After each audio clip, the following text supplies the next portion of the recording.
प्रश्न आहे मंत्री महोदयांना की असं सर्वत्र धोरण तुम्ही घेताय कंत्राटी पद्धतीनं, शैक्षणिक क्षेत्रामध्ये अशा स्वरूपाचे धोरण तुम्ही त्या ठिकाणी कंत्राटी पद्धतीने घेतलं. आता शिपाई रिटायर्ड झाल्यानंतर तो कंत्राटी पद्धतीने भरायचा तुमचं धोरण या ठिकाणी. मग आता कंत्राटी पद्धतीने धोरणात सुरक्षितता काय, कोण माणसं असे राहणार आहेत, सोडून गेल्यानंतर परत कंत्राटी पद्धतीने आपण भरणार आहोत का, अशा स्वरूपाचे अनेक प्रश्न या माध्यमातून निर्माण होतात. माझा प्रश्न असा आहे या संदर्भामध्ये की एकतर संस्था चालकांच्या जवळजवळ सगळेच अधिकार तुम्ही काढून टाकलेले, वेतनेतर अनुदाने त्यांना देत नाही आहे. ज्या काही सवलती पूर्वी मिळत होत्या त्या संस्था चालकांच्या त्या संस्थांना येत नाही. आता झाडू मारायला सुद्धा हेडमास्टरच लागतो आम्हाला. आता रंगरंगोटीला पैसे नाही आहे, दुरुस्तीला पैसे नाही आहे, स्वच्छतेसाठी पैसे नाही आहे.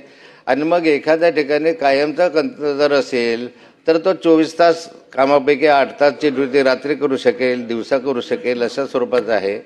नाही, मी प्रबंध वाचत नाही पण डेव्हलप करतो. भूमिका तर मांडावीच लागणार आहे, शिक्षणाचा विषय.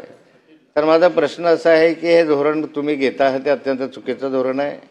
या संदर्भामध्ये हे तुमचं एक तर पहिल्यांदा हे तुमचे जे संच मान्यता वगैरे हा काय प्रकार असतो त्याच्यामधला एक आकृतीबंध, संच मान्यता ते आकृतीबंध, हा आकृतीबंधच तुम्ही रद्द केला पाहिजे, हा माझा दुसरा प्रश्न आहे.